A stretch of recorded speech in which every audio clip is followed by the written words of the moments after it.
Hello and welcome to the next Lukozer retro game review video. Now in the last video I had some good news for you regarding the very strong possibility that is the last Commodore 128 review that I would be doing, certainly for a while at least.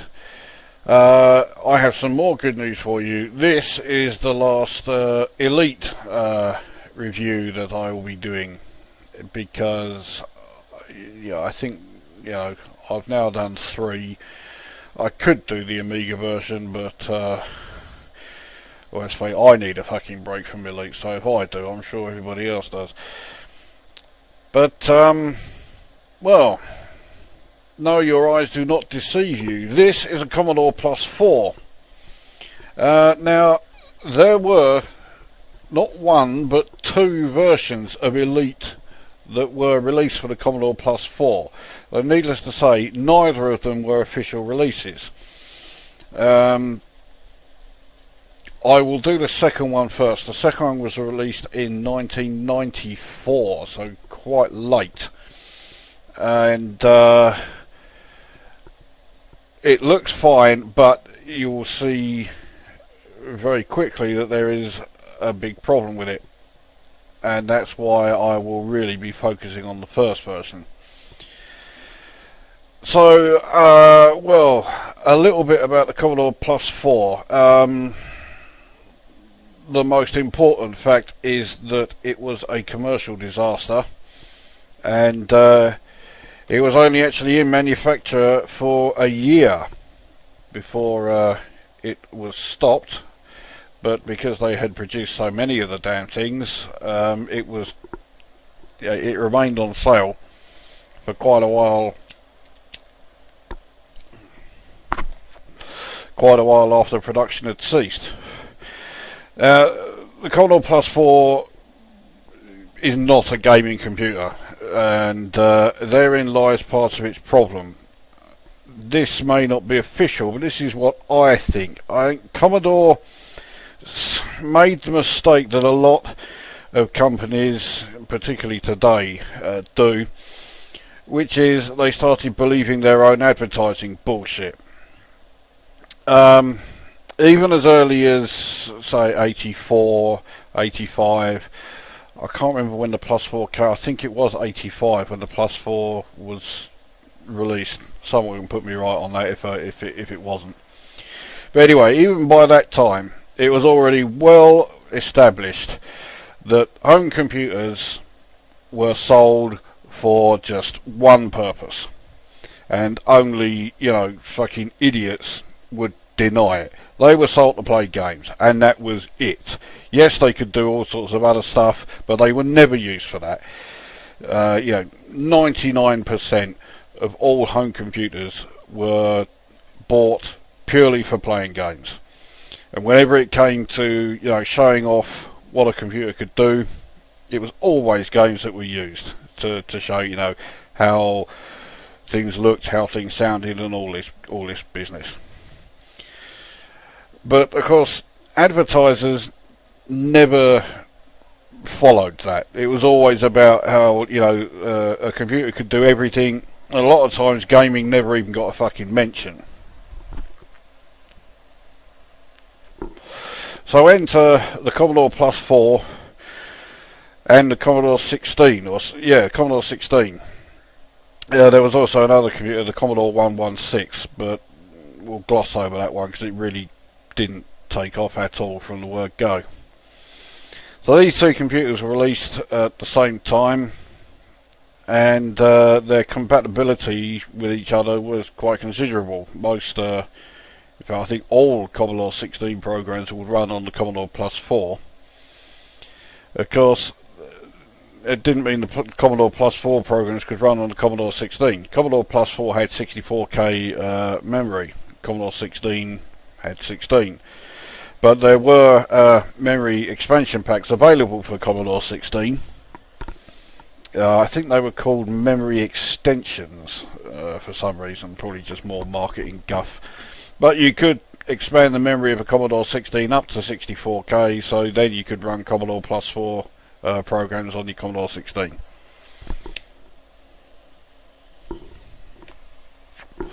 But Commodore deliberately created them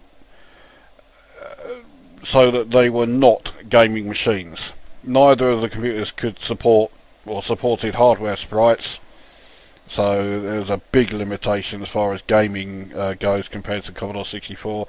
They also had pretty crappy sound chips. I think they were 2 channel at most, but I can't remember which one it was.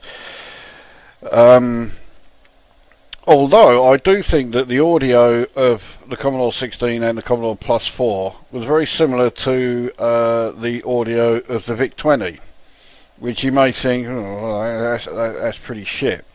But I know I've been mentioning Gan's Teeth an awful lot in my videos lately, but he started recently doing reviews of VIC-20 games. Now, there was one thing he said in one of his videos which is absolutely spot on, and that is that while the VIC-20's sound chip meant it wasn't much cop for music, it was perfect for that sort of arcade style sound effect winning gaming.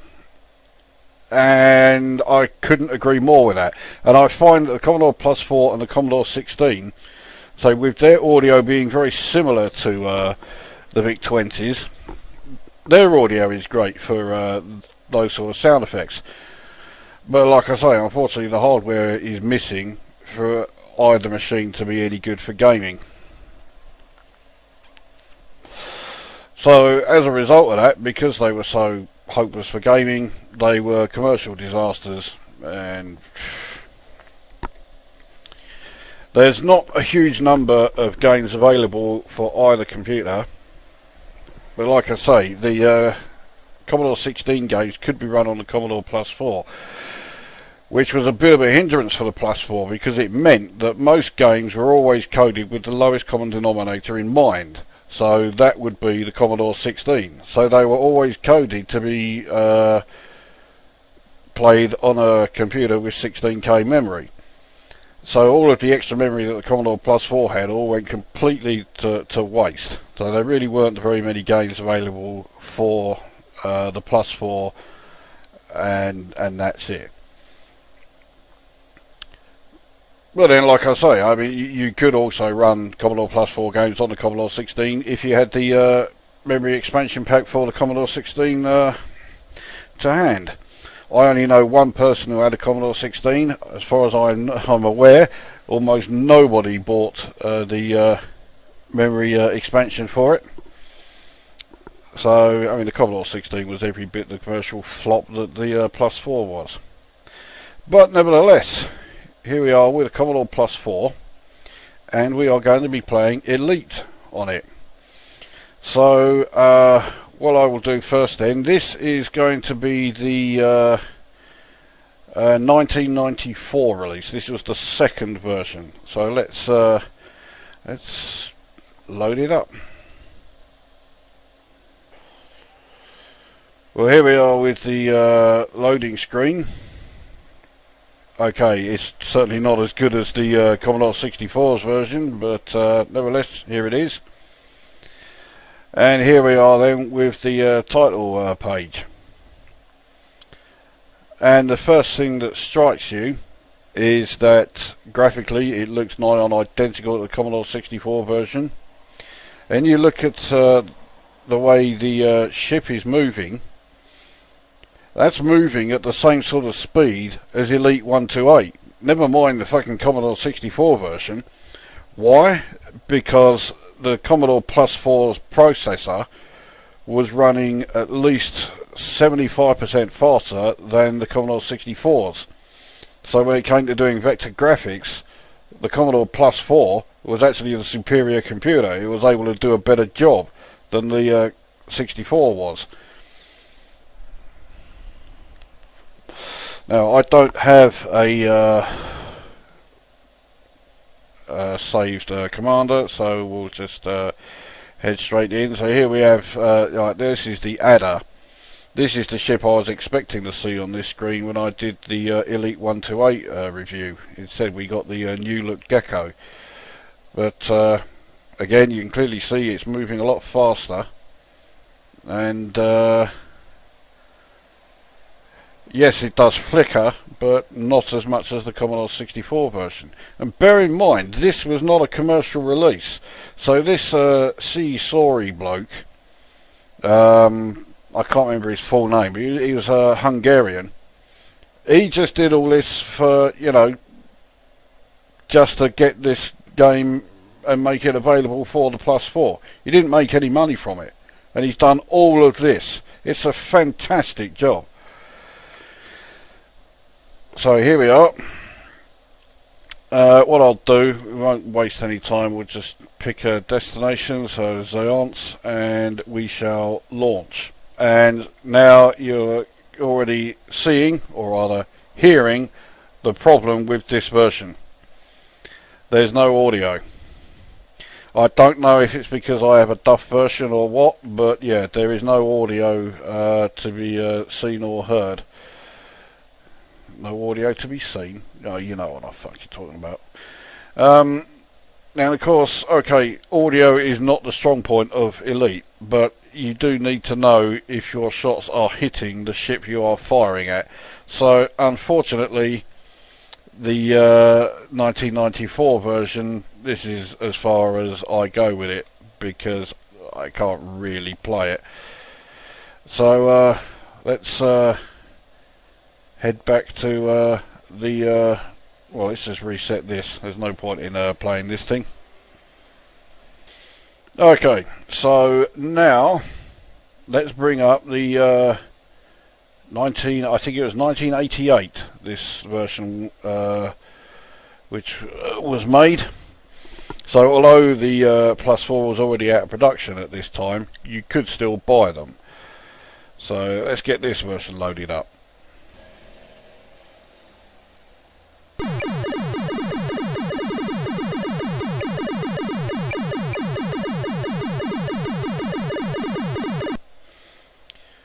Well, you didn't get that in the any other version. But this is the intro screen before the game itself is actually loaded. Not bad. Right, so let's finish loading the game. And here we are. So, converted from Commodore 64 by Pigmysoft. This is another Hungarian bloke. It may have even been the same one who then did the 94 version.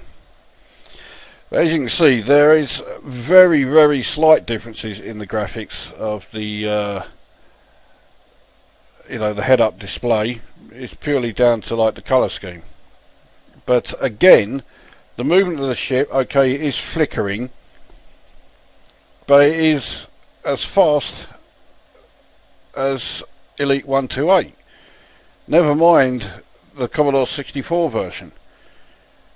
You can't not be impressed by that, especially as I say, the Commodore Plus 4 is not a gaming computer. So let's yeah,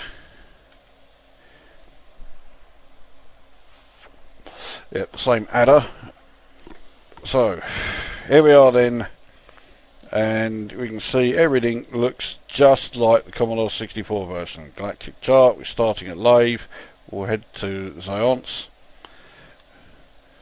Before I do that, we'll just stock up, so I'll get my second missile. Same sound effect. I'll also buy me food.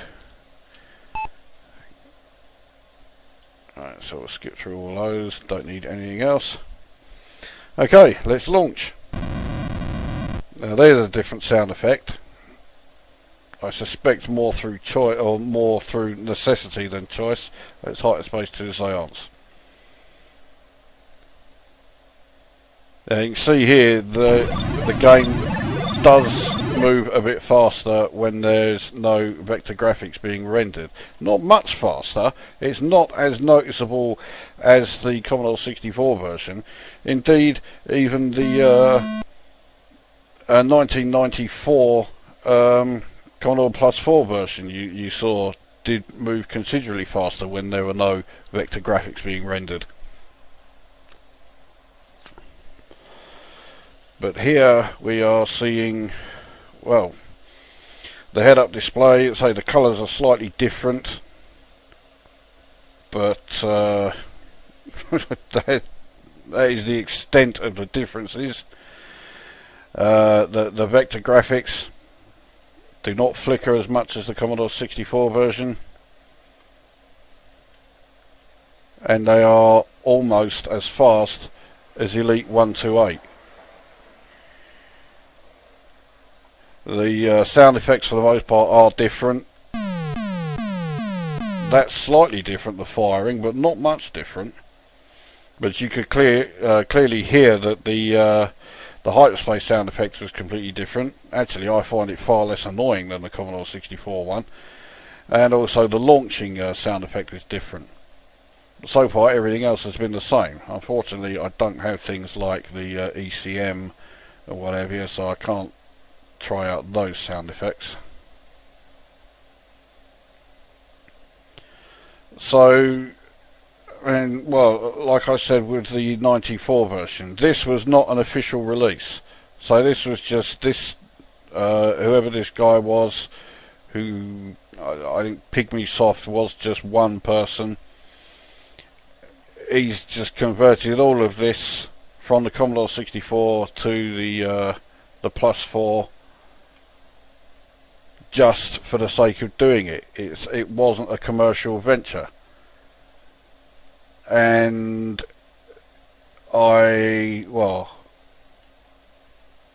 I'm extremely impressed. He's done an incredible job on it. He's taken a computer which was absolutely not a gaming computer, and he's created his version of a game that changed video gaming, you know, forever. You can't not be impressed by that. So we are approaching the Xeon station. Let's see if I can make a better job of landing this than I did in Elite 128.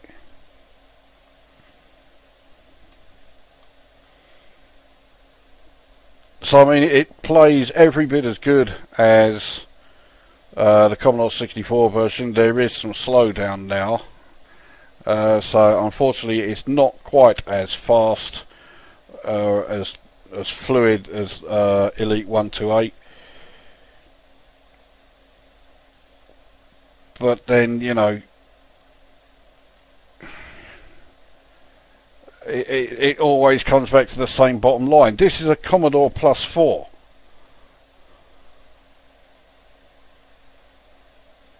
This is not a gaming computer.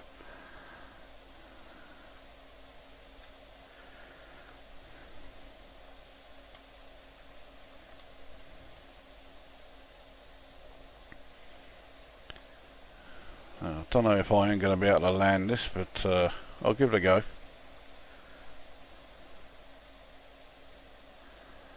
Alright, I think I've overshot it a bit.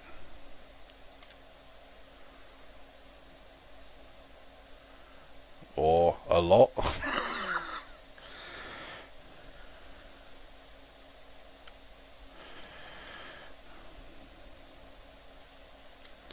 Still a long way off.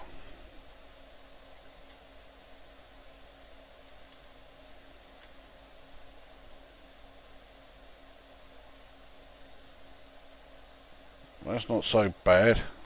Still not quite right though.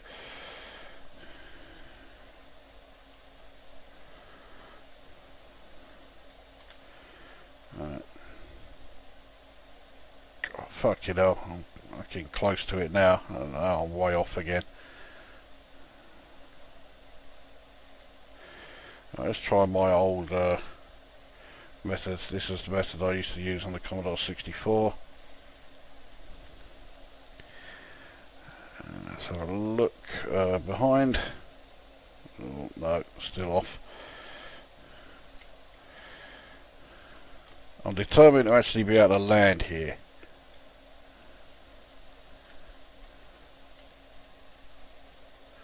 That's looking better. Not perfect, but better.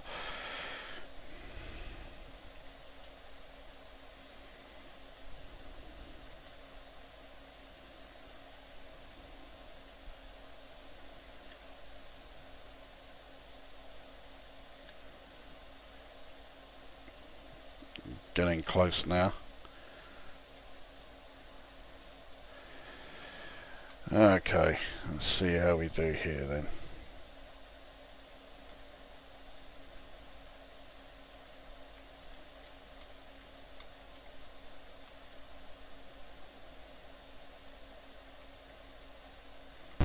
There we go, straight in. So let's sell my cargo. So I have 121.2 credits. So I made 51.2 from that trip. Oh yeah, I need my fuel.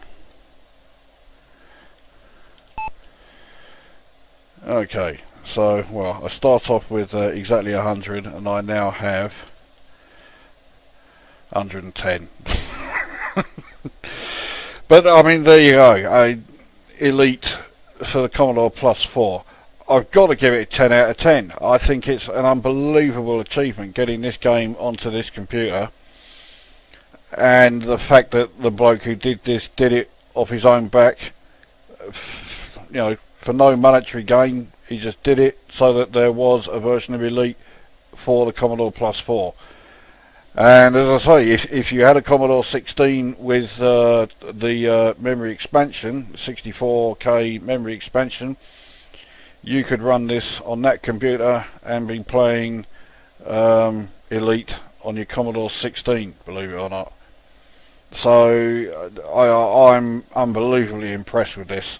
So yeah, I give this 10 out of 10, and I certainly recommend you giving it a try. Just, you know, okay, it may just be for novelty value, but just give it a go, and you know, find yourself playing Elite on a Commodore Plus 4.